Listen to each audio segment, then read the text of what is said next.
I'm going to be honest with everybody that's watching this review right now. I honestly don't think nothing on TV can rival Samurai Jack. Besides like the TV shows like Walking Dead and maybe Iron Fist and stuff like that. Samurai Jack is probably going to end up being one of the greatest cartoons, if not number one in history of animation with storytelling. So that being said, we're going to review episode 2 of Samurai Jack seasons 5. Comment and subscribe, hit that comment, rate, and like button, and remember, go crazy.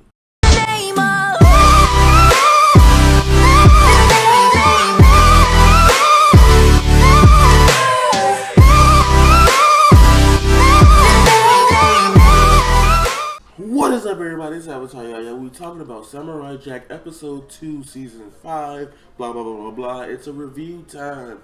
So I'm here trying with how I do my reviews. For people that do not know how I do my reviews, I pretty much tell you what I like, what I don't like, and then take a few of my favorite parts, talk about it, explain it, and this is how I do my reviews. So let me get back to what I didn't like. What I did not like about Samurai Jack episode 2 season 5 was I didn't like the Aku part in the beginning. A lot of people are like, whoa, hold up, Yaya, you don't know what you're talking about. That part was kind of amazing. I want to say that whole Aku part at the beginning of the episode was kind of really out of place to me. I feel like they should have just threw that at the end. I feel like it would have worked better at the end of the episode instead of the beginning of the episode. Other than that, it wasn't really a big issue. It just felt like the whole atmosphere of the episode tried to go from a little bit comedic to like serious the other part. It was like 5 minutes of funny and then 20 minutes of action and despair, and it just could have worked better if he would have had that little therapy session at the end. It was funny seeing Aku in clothes because I never thought we would ever see Aku in clothes though, so that's a thumbs up there. What I loved about this episode, everything else about the episode was really well. The symmetry between the wolf and Samurai Jack, I guess is what is it called, cross-cutting, where something happens on screen at the same time. I think it's a cinematography technique. It happened on the screen at the same time, and it's pretty much the same thing the dog went through. Except I think the dog died. I don't know. I really don't know. The dog may have died or may have survived like this. They weren't really too sure because the dog wasn't moving, but it looked like they ate the dog, so we don't know. Same thing with Samurai Jack. How he fell in the water. That's really what I loved about this episode. And I loved how in this episode it had everything pristine, precise, and with precision. Everything was pretty much heartbreaking and like exciting. Moments where Samurai Jack was getting faded and the moments that Samurai Jack was actually fighting back for a second made me happy. It was really, really wonderful. Spoiler alert, here comes where I spill a few things about the story.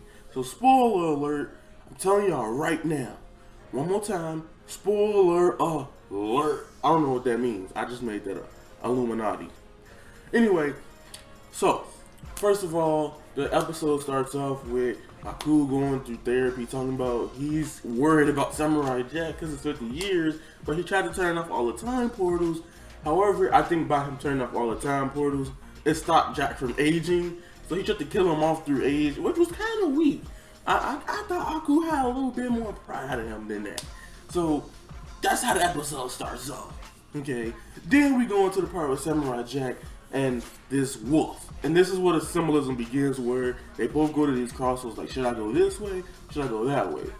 And they pretty much end up in a similar situation as the wolf was fighting these ugly alligator monsters, as to Jack began fighting with the Aku minion sisters. I'm gonna call them that because it just makes perfect sense to just do that, And happens, Jack was going against all odds. I feel like something fighting Aku's like minions is really harder to do without his sword. Like, he ain't got the truth in himself no more to do that, and it's really, really demoralizing to him and like very hard because he thinks that without his sword, he can still do it no matter what. Yes, that is true. He can still do it no matter what. but he's going to get to a point where he's going to need that sword in order to fade Aku. It is never going to end if he does not fade Aku. I'm just telling y'all that right now. We all know this already anyway, but he needs that young sword in his life in order to be Samurai Jack. Jack is back. So then we get to the part where it gets really real in the episode. It gets really litty in the episode. And this is when they faded my man Samurai Jack's bike. I was loving that bike. That bike was beautiful. Alright, and they started jumping him. Samurai Jack was running out of resources. They was going ham on this man. They was prepared to make him take a young L, boy. Take a whole L. Alright. Then Jack goes into this little circle capsule thing to hide away from the Aku minion sisters. And it bothers me. That when he went in there, he starts seeing his younger self. Which was really lit, but at the same time annoyed me. Regardless, he talked about how I just talked about where he told him in order for them to end this, he needs a sword. So Jack, he's like, I got this. I'm gonna run inside this little cave and I'm gonna try to get away from these minions, boy. Now, Jack could have technically got away from the minions, right? He goes inside this little cave and they start playing all in the dark, and he hides in like this little crevice like this small, but then he follows this like ladybug or whatever. I can't remember what it's called. I forgot the name of the damn bug. I used to play one when I was little. I just can't remember. It was the ones that glow, whatever, it's green. And he goes that way and they find him again. The whole episode after that was pretty much Samurai Jack trying to fight off. I thought it was just 5. I swear I thought it was just 5. I think it's 7. I think it was originally 7, but I was only paying attention to 5 when I watched the first episode. So his odds was outmatched, bro, because he couldn't even swing without 3 people attacking him. Now, my favorite part of the episode, that OST. This OST where he was inside of the cabinet. He had like this little sword in the, I guess it was a tomb or like some gravestone yard or whatever. And the music came on, the music intensified, everything was turning up, and I was like, wait a minute, Jack might actually get stabbed up a little bit. Like I know he ain't gonna die. Cause it won't be Samurai Jack episode 3, 4, and 5. Y'all get my point. But he was going through a whole complete denial of like, yo, I can't fight you guys since I don't have my sword. That's what he was stuck on. He was using other Empire weapons. He was using Aku's machines against him to beat him, and that's not the way that was gonna work.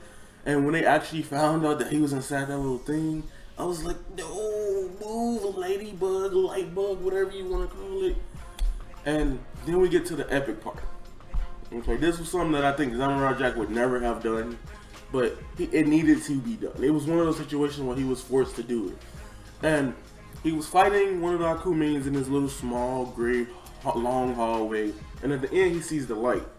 And what happens is, one of the Aku sister catches up to him, and Samurai Jack just goes, yeet, and cuts her off. It ain't nothing like a dead joke. Anyway, and that's pretty much one of the moments that I didn't think Samurai Jack would do. And after that, he falls into the water. He uses the little weapon that makes things explode and concave on each other, and that's how he gets away. So, that's the whole episode.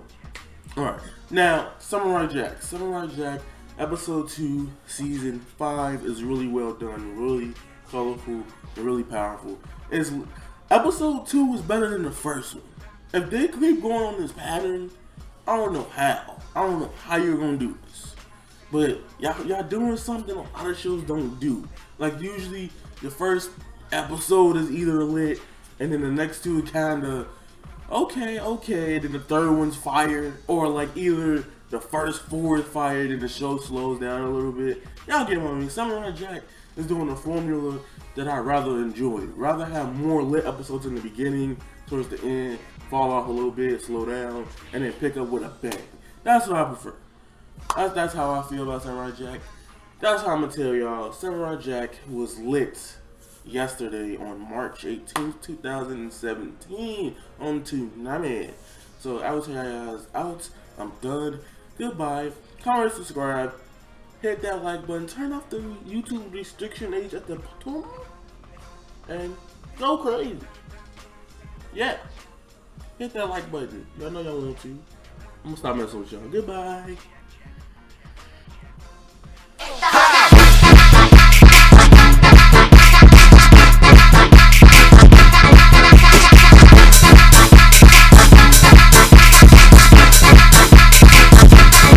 On the beat.